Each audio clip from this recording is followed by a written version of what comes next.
Apparently King Charles, along with the mayor, Sadiq Khan, they turned on the world's latest doomsday clock. 3, 2, 1. Called the National Climate Clock in London. A little late to the hipster party, much? For some reason, the English are the pros, the professionals, where the world must hit zero emissions by this time, or else we're all doomed. The king activated the clock yesterday at the Climate Innovation Forum. They also have a website. That's climateclock.world/science. And apparently this clock also has a renewable energy lifeline, showing the percentage that is currently in use of global renewable energy. Of course, there's a lot of money to be made in all of this. And the solution to all these problems is to tax the hell out of you even more. The clock is the latest in a bunch of ESG projects. This one in particular brings together art, science, all in an effort to basically fearmonger people and highlight the window of opportunity. That is 6 years. But all these doomsday predictions have been wrong in the past, so I suspect it'll be wrong again. Of course, this also puts a lot of fear in the young folks, which I think is kind of tragic. Something tells me that King Charles is not going to give up his helicopter rides, his private planes, or his entourage. Pretty interesting stuff. Of course, it's very hard to predict the weather in 5 to 10 days. Much harder down the future in 6 years. But, of course, all of this is centered around carbon emissions, which I find kind of interesting because there's a lot of big money involved in carbon emissions. From car companies, of course, to industrial factories getting charged. But what I don't see is a lot of people focusing on, I think, a real problem, which is massive, massive pollution. Actual pollution that dirties our waterways and of course contaminates our food. It would be nice if King Charles were to focus some of these efforts on big pollution problems. But I did find some interesting companies that are doing really cool stuff. They're doing it with a lot of trash, specifically plastic trash. Sadly, plastic is contaminating a lot of the oceans, the rivers, etc. And according to this article on Scientific American, it shows that collectively rivers dump anywhere between 0.5 to 2.75 million metric tons of plastic waste into the oceans, which is just pretty horrible, pretty disgusting, with 10 rivers carrying up to 93% into the oceans. And these are mainly in Asia and Africa. So instead of paying millions for these doomsday clocks, they should just make more companies like this. Hey, my guess is these companies are making money. So why not make more companies that are feasibly able to make money out of trash? 3 companies making houses, actual buildings, structures out of recycled plastic. Pretty amazing. So the first company is Conceptos Plásticos, a Colombia-based company that is able to make livable houses for people, low-income houses out of plastic. Pretty incredible. So they basically make these bricks out of the recycled plastic, and these bricks can be put together like Legos and make a house, a building, a school. Pretty cool. Okay, so going to Conceptos Plásticos website, they say they produce 100% recycled plastic construction systems, bricks and blocks, Lego pieces used to make the buildings.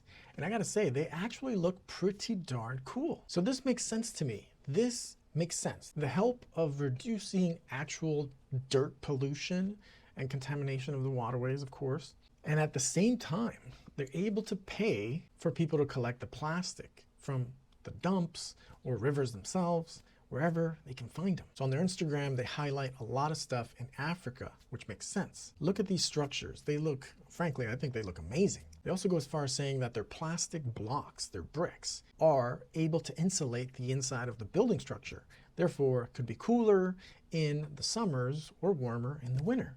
Pretty impressive. On top of that, to build these houses is so simple. You just put them together like Legos. So it makes so much sense. These are some of the awesome creative solutions where I see companies able to make money and help the world be a better place, be less dirty. Actual pollution reducing companies. Instead of just taxing the hell out of everyone, these people are doing something about it. They're doing something about the trash. These people are doing something about it with actual solutions. Building schools, building houses, etc.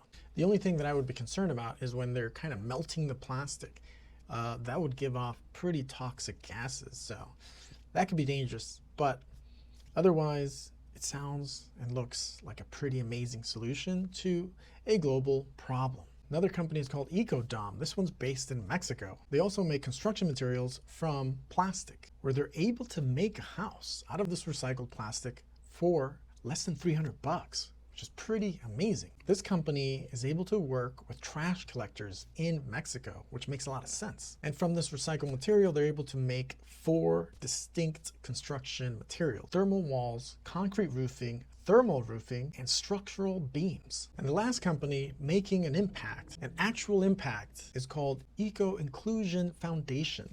This one's based out of Argentina, and they take the old plastic, the trash plastic, and they make recycled plastic bricks, similar to Conceptos Plásticos. The company says that their bricks are very light, they're thermally insulating, and the production process does not create more pollution. Pretty interesting. These companies are all based in Latin America. So there should be more efforts in making these companies go global. Take them to Africa, take them to Asia, where 93% of the world's plastic waste gets dumped into the oceans. It's just tragic. Like that giant island of plastic that's in the Pacific Ocean. It's disgusting.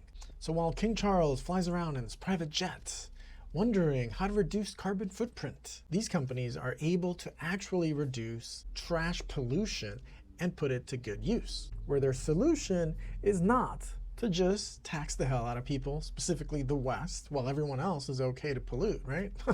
It's just the way it works. So who knows? We'll see if King Charles gives up his private jets and Rolls Royces and multitude of properties that he attends. I wonder how polluting the coronation was for King Charles, because that was a pretty big barbecue they threw for him. One thing I don't understand about the Doomsday Clock from King Charles is on their website it says that the gender parity, apparently the gender parity is somehow connected to the climate. Pretty interesting, or bizarre, I don't know. On their website, it says the percentage of women represented in national parliament sits at 26.5.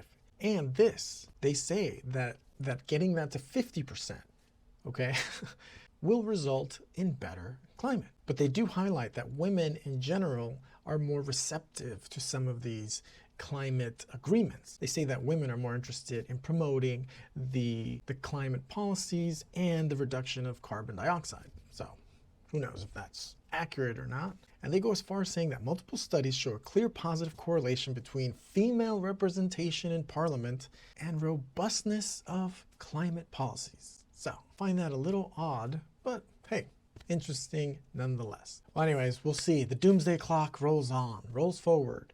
And in 6 years, I hope to still be here, and I hope to make a video to follow it up. We'll see how things are in 6 years. So there are a lot of creative people in the world doing pretty cool things, and I'm guessing they're making some money out of it. Reduce global pollution and make their money, and or they should get government sponsorship for what they're doing, for their great work. Seems like a win-win for me and everyone involved. All right, guys. Well, thanks for watching. Smash like if you haven't. Please do subscribe, and I'll see you in the next one.